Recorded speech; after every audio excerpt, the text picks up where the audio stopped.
Welcome to the Evolving Digital Self podcast with Dr. Heidi Forbes Öste. My name is Michael Neeley, and I'm joining you today from Santa Cruz, California. Welcome to the Evolving Digital Self podcast, where we explore the conscious use of technology. Listen in to hear thought leaders and other guests discuss the human relationship with technology and learning to thrive in the digital era. Hosted by the author of the international best-selling Digital Self-Mastery series and Being at Work, Dr. Heidi Forbes Öste. Welcome, Michael Neeley. Today is the Evolving Digital Self podcast, and we've got Michael Neeley joining us to share his ideas around consciously speaking and his other work with Buy This, Not That, letting us know where we're at with technology and all the great stuff that goes around it. Thank you for joining us, Michael. It's a pleasure to be here, Heidi. Thanks for having me. So let me tell you a little bit about Michael.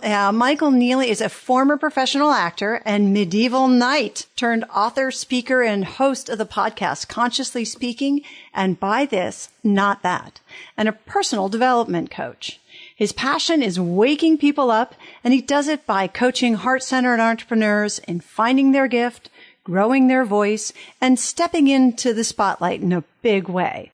Michael's a mindset master and certified Dharma teacher who mentors people in podcasting, hosting their own summit, social media marketing, and growing their audience. If you have a message or a gift itching to get out, Michael's your guy. I can contest to that because Michael's helped me in my way, too. You can learn more about him at his website, www.michaelneeley.com, and sign up for a discovery session. You will find the link in the show notes. And so let's get going with our chat, and we look forward to hearing what you got to say. Heidi, it sounds so great when you read it for me. Make me sound better than I think I am. Well, you are pretty awesome. And I have to say, you've been enormously helpful for me in really understanding how this whole world of podcasting works. So very grateful for you and your knowledge and wisdom and your willingness to pass it on. Well, thank you. I appreciate that. And you're right, man. It is an interesting beast, this technological aspect of podcasting, because there's so many elements to it. Actually, on that note, I would love for you to share a little bit about your experience and your journey coming into deciding to use podcasting as a tool for you to reach your audience. Yeah, it was an interesting roundabout way that it came into existence. It kind of two issues were happening at the same time. One is that I had been working on a book idea for many years, and I was approached by a publisher. And they said, oh, this book sounds very interesting. We'd love to consider it for publication. Here's our acquisitions questionnaire. Please fill this out and get it back to us. So as I'm reading through the questionnaire, I was seeing questions like, how big is your Facebook following? And how big is your mailing list? And how many fans do you have on Twitter and Instagram? And it made me start to realize, wait a minute, what they want to know is how many books can I sell of my own book? How big is my audience that is going to help to bring in the money for them? And so it made me realize, wow, if I'm really going to get a good publisher, I'm really going to need to grow my audience. And at about the same time, I was doing some work with a client, and we were having some great aha moments and a lot of breakthroughs for him. And I said, do you mind if I record this session? He was totally cool with it. So we recorded it. And at the end, we played it back. And he said to me, this sounds really good. You ought to start a podcast. And Heidi, at this point, I didn't even know what a podcast was. I'd known the word, of course, but I'd never listened to one in my life. Didn't even know how they worked, really. But I took it to heart, and I set about learning real quickly about podcasting. And 2 weeks later, I launched my show. And for the multiple purpose, growing my audience to be able to help promote the book and get a better publisher. And then also, just loving what I do about teaching and spreading the message to the world. So it's kind of evolved from there. That's awesome. And as we've seen in this great network of people in the podcast world, it's a great way to hear about what other people are doing too. And it seems like a really powerful community for sharing stories and knowledge and storytelling and really taking advantage of the technology that's available to us today. It really is. And one of the great things about it is I think it's one of the last frontiers that is easily available to everybody. especially in this world of media where it's all the big networks. It just you couldn't get a TV show out there without the support of a big network, really. I mean, yeah, there's, local broadcast type stuff, but podcasting is still very much an independent medium that anyone can, if they've got a message, they can start up a show and get it out to the world and actually get an audience and grow it. So it's phenomenal in that respect. Yeah. How do you feel your relationship with technology affected your ability to do podcasting? Because obviously you had to learn some of the physical mechanical tools and the devices, but there's also a lot on the back end that people who are listening don't really have to experience. Fortunately, they just get to pop it in their ears and listen and go for their walk. For me, fortunately, I've always been relatively computer savvy over time. I just taught myself. I was one of the early computer adopters. I remember, buying a first computer back when 40 megabytes was the size of your hard drive. Can you believe it? And so I was an early adopter of computers, the PC, and that made things a little bit easier. But then, podcasting was a whole new realm of things I had to learn, how to do editing software and how to, use other software services for automating some of my processes like social media and everything else. So there was still a learning curve for sure, but there's so much that gets done that I could not even begin to tap into without, some technological part, some of this digital support. When you talk about it, you sound like you're pretty appreciative of the value that it's provided for you. And maybe that comes from your ability to be very conscious about your behaviors. Do you have any kind of a gratitude practice with your technology? Yeah, that's a really good question. And it makes me think, really, I don't, because I think it's one of those kind of things. It's like when you get sick, you really go, oh my God, I would give anything to just be healthy again, to not have this cough. And then when you're healthy, you start to take it for granted. You wake up feeling fine. You don't really notice it. It's only when you get sick. And so similar for me with technology, Heidi, is I noticed that the only time I really have any feelings towards it is when it's breaking down, like my computer's jamming up or something. And then I just get upset. So no, I really should, because it really does make my life so much easier. I should appreciate it more. Yeah. So do you think that would impact your ability to be productive? And, when things go wrong, do you have a tendency to blame it on the technology, or do you acknowledge your own role in that?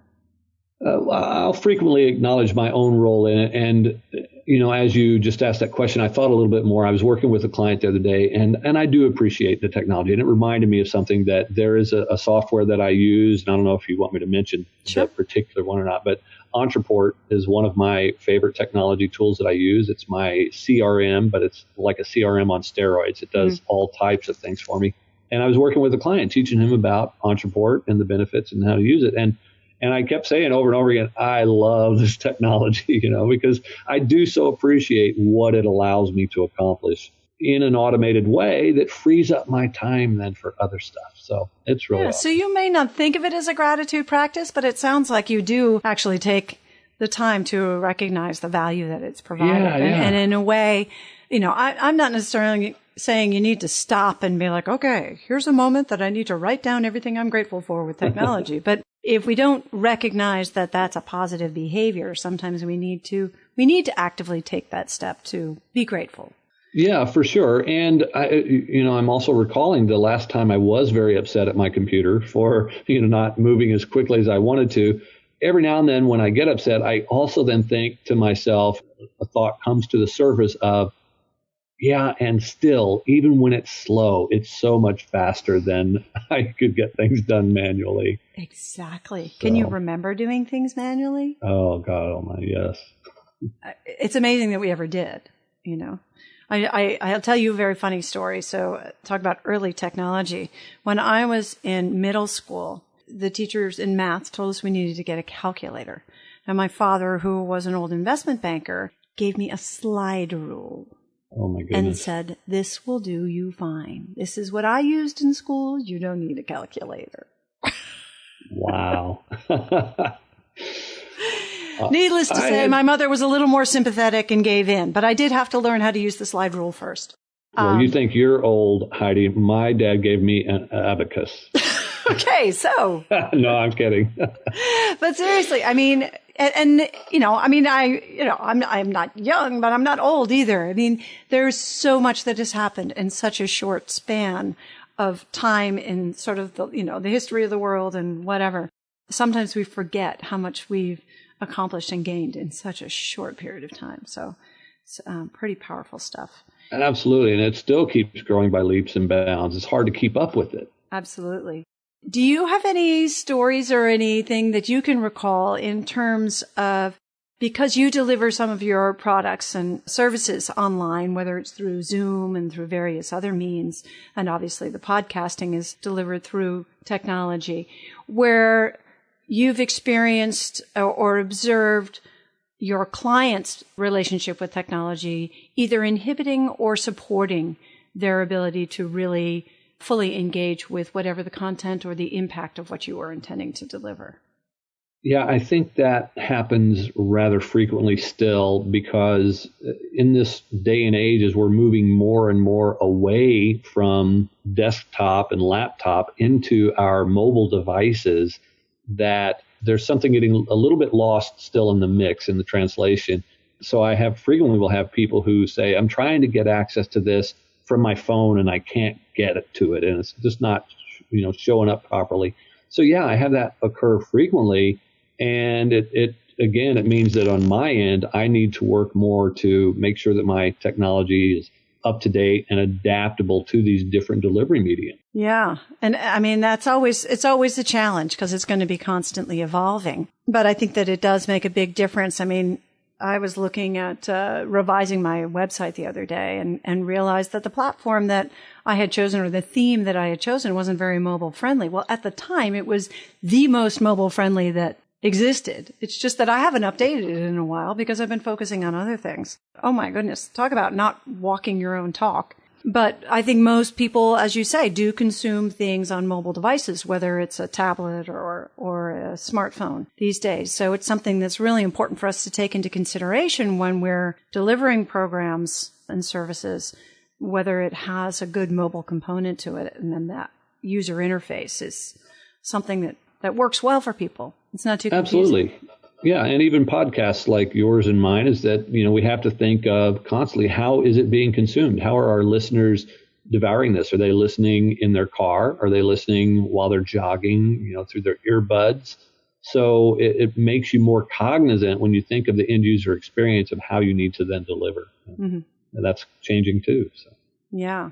On the sort of the theme of the digital self, we're really ultimately trying to find technologies that fit seamlessly into our work and our lives so that they support us and enhance our capabilities and our ability to have the impact rather than disrupt. So you've got this great podcast that's going to be coming out, I believe you said in January, that's yes. called Buy This, Not That. Have you, in your research for that and talking to people, preparation for that, have you come across any technologies that you feel like would really you're excited that those are going to fit really well into supporting people's ability to really be their best digital self? Yeah, I come across constant ideas for new technologies, and a couple of them that I'd like to highlight and mention. And, even though the show will launch in January, I'm not sure when these particular episodes might make it to air, but it's a timing issue. But one of the things that I think is super cool is, and this has been developed by a friend of mine here in Santa Cruz, is an app called Focuster. And I started using it myself, and then I interviewed him for my show. And it is a really awesome application that kind of combines with your calendar and your to-do list, but makes it in a way that's super easy. Like, it's one of those things that if you have a thing in your calendar, let me just give you an example of today, I'm going to edit my next episode. Well, if I don't do it and check that off, it carries it forward to tomorrow automatically for me, and it fits it in with whatever's available tomorrow, and then that spot will come up. Here's 4 p.m. This is when we could fit it in. Now edit that episode that you've been talking about. So that's really a cool feature of it. It's got a lot of other cool whistles and bells, but that's just one for sure that I think is awesome as far as, a technology that helps me to be more productive. And then another thing is, and part of why, let me sidetrack here, part of why I developed the podcast in the first place was I coach entrepreneurs on how to grow their business and grow their audience. And so I was constantly being asked the same questions over and over again, like what's the best webinar platform or what's the best, mailing service. And so I decided to review these different things because what's best is always subjective. It may be different from person to person. But if I did these reviews of these technologies and put them all on a show, then people could easily access that and make up their choices for themselves.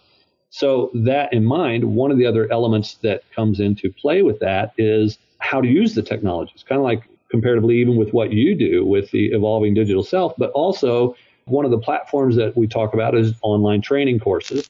And so there are different platforms to host it. And then there are also different people who teach ways to build your online course. But a missing link from that is how do you increase the completions, the success rate of the people who sign up for these courses? Because the truth is, I think the ratio is less than 12% actually will complete it and have any success with it.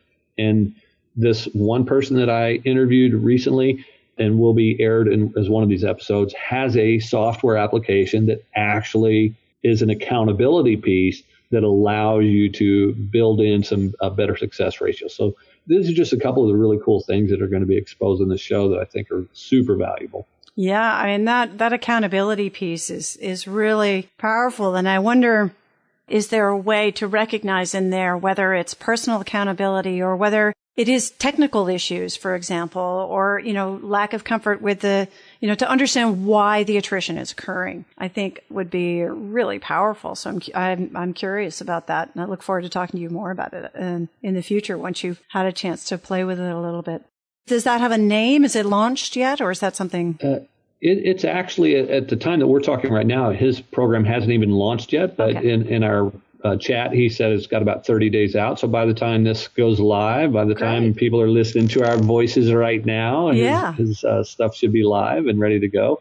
And, it's interesting. You alluded to a little piece of that about whether it is our fault or the technology's fault, the accountability piece. He mentioned something in the interview that he said that highly successful billionaires and stuff, they may not necessarily need this accountability factor. There are certain people who hold ourselves self-accountable and will be successful regardless. But I think that is the minority, that for the most part, we do need an element of being held accountable, whether it is someone else, which I think is valuable too, but also there is technology that help us to be accountable too. So I think it's a combination, but we need to set those structures in place. Absolutely. Absolutely. I think that's so vital to us, really just understanding how we move in the world and how we engage with things. So part of the digital self piece is really where are we accountable for that relationship? And when things go wrong, as we talked about before, is it because of something we did, or is it because of a failure in the technology, which, as we said, it's moving so fast. There are going to be glitches and things that go wrong, but think about all the things that have gone right. We don't take those into account. It's very easy to complain, until things go wrong. We don't even think about how wonderful things are. Right? Yeah. Well, and as a parent, we both have children, and sometimes we could be upset. Well, I don't know where they are. Why didn't they call me while they're on the road? Well, the truth is, back in the day, they would have had to pull over and find a payphone somewhere to call home. So, our expectations evolve as the technology makes us more connected. And so we do sometimes have to just take a pause and go, just be thankful that, hey, most of the time their phone is fully charged and they can reach me. Yeah. Well, and sometimes no news is good news. They're okay. True. Right? Yeah, very true. Turn off the worry. Exactly. And if they're not calling you when they're driving, that's a good thing, because they should be focusing on driving, right? Absolutely. And speaking of that, it's so interesting because with the new iOS version that's out, there's this new driving thing that keeps me from being able to text out or text coming in while I'm driving to distract me. And so I'm so excited for that, because as my son's getting ready to get his driver's license and get behind the wheel, I'm like, okay, thank goodness there's going to be this extra little protection. Yeah. Yeah, no. And, to that note, I think it's quite interesting. Michael, you and I both have teens, and I think that there's an interesting thing around their relationship with technology. I find when I'm observing, yes, they love their technology, and it is very much integrated into the way that they engage with others and the way that they do their homework, everything.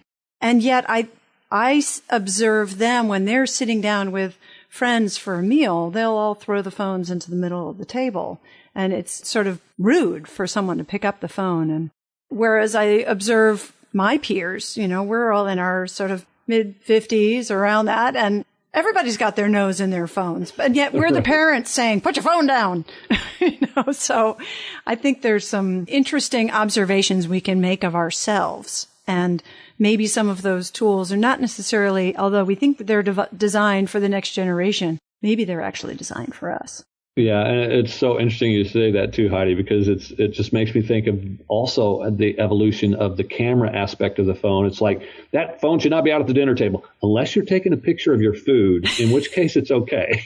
The same thing, being out on a hike. I went on a hike yesterday with a friend of mine visiting from Singapore. And I wore my Apple Watch because I was like, well, if I get a call, I can answer the call, but I don't need my phone. I don't even have a pocket. But we got up to this beautiful vista point, and I thought, oh, this is so sad. I can't take a picture of my friend who's visiting. And of course, she had her phone with her, so it was fine. We took a picture together. But it's become so integrated with, we look at these shortcuts to take it away so that we don't have this distraction. And yet then I not only don't have my phone, but I don't have my camera, which there may be a moment that I want to capture. And we could have been on Strava or one of the other wonderful apps that can track our movement and our physiological response to the hike and where we are. So there's so many other different aspects to it. Yeah. And when you talk about evolution of technology as well, it's like it wasn't that long ago, maybe even 20, 30 years, where cameras were large. You didn't pack those around with you. And even if you had the littler compact cameras, still, it wasn't something that you just took with you all the time. And so it's really just shifted even the way we're capturing moments of our lives today. It's pretty incredible. Yeah. And although we may not print them out very often, we share them with more people. True. We don't sit in a photo album and a coffee table. Collecting Instead, dust. They're shared with all of our friends who, because we are connected virtually, are maybe spread all over the planet, which, you can either look that as a good thing or a bad thing. I mean, as a former global nomad expat, I love that because it's kept me connected with so many wonderful people that I probably would have lost touch with otherwise. And I was an avid letter writer many years ago, but I don't even have the mailing address for most of the people now. Right. Yeah. So around your work with consciousness and, sort of integrating that into sort of delivering a change of mindset using podcasting or using your coaching, do you feel that technology plays a positive or a negative role in that? What's your relationship there? Yeah, I think it's kind of a double-edged sword. And as with any particular type of either technology or anything that we consume, there is a balance. So on the positive side, I have an app on my phone that's a meditation timer, so if I want to meditate, I pop this out and it times my meditation. And what's really cool about it, you talk about being connected. It also connects with other people. It'll tell me who's meditating at the same time as I am. And if I become friends with people connecting in this app, we could do meditations together if we wanted to around the world. And so that's pretty cool.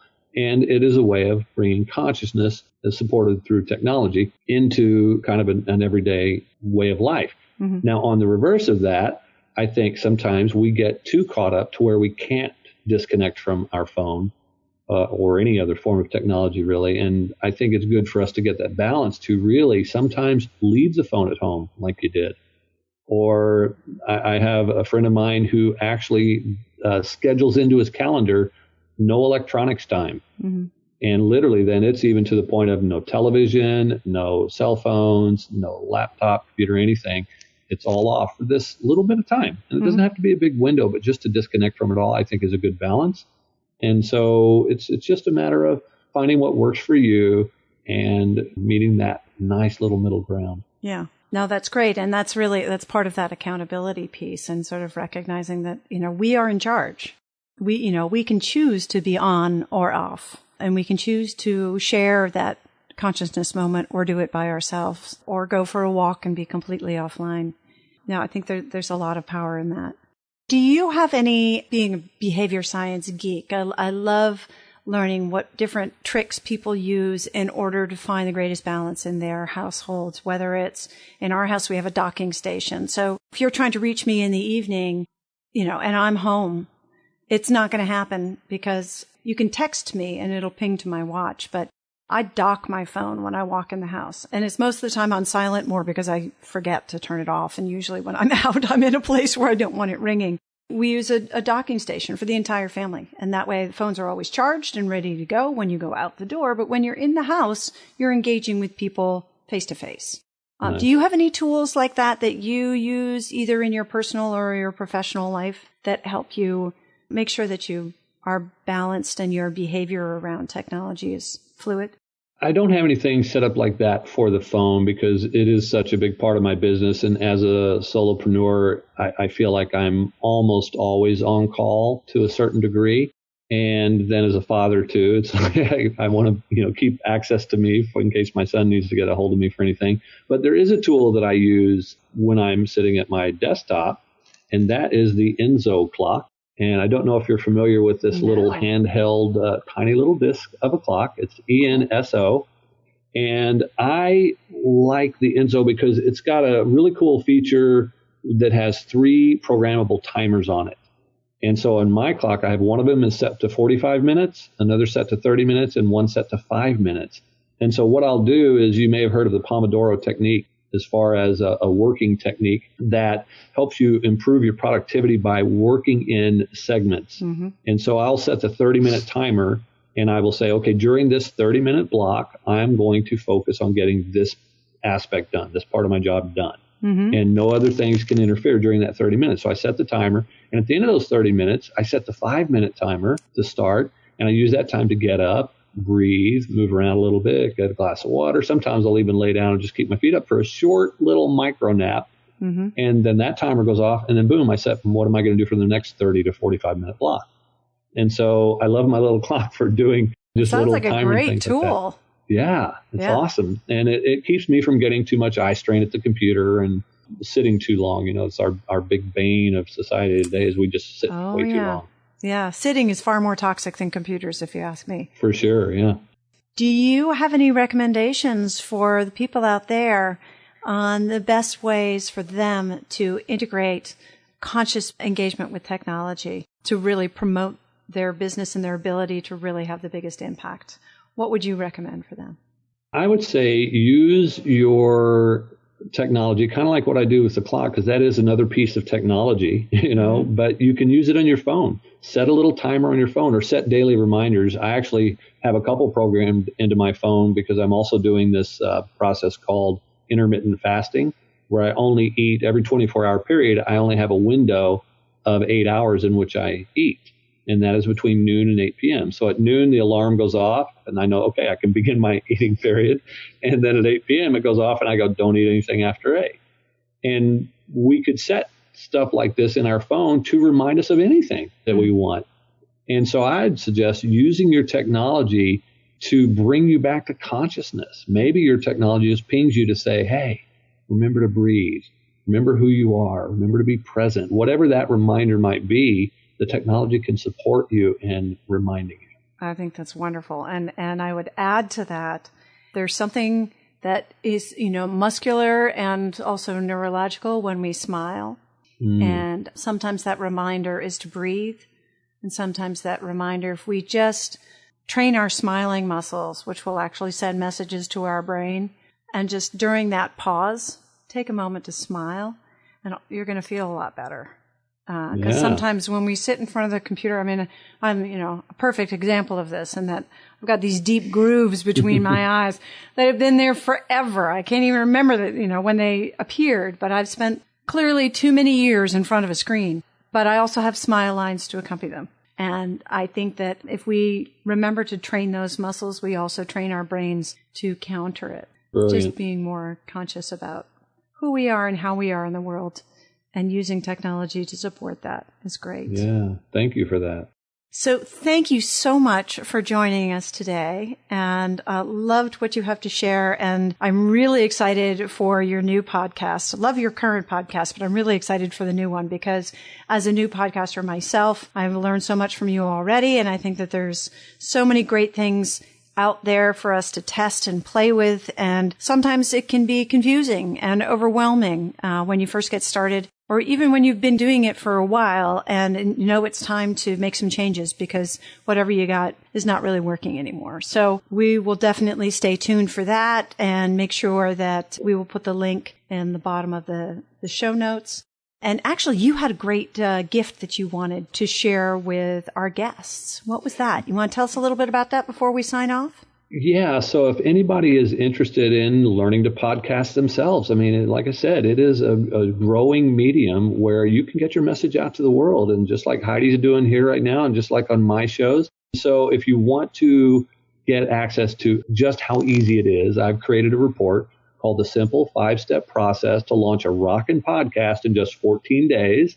And you can access that free report at the link you'll find on the show notes or at Heidi's website. And check it out. I mean, it really is not a difficult thing to do. I launched within 14 days of learning what a podcast was. So anyone can do it. Awesome. Well, you're the guru in my mind. So I really appreciate your sharing some of your bits of wisdom and look forward to seeing where it goes in the next phase. So thank you so much and look forward to speaking with you all again on the next Evolving Digital Self podcast. And thank you so much for joining us. Take care.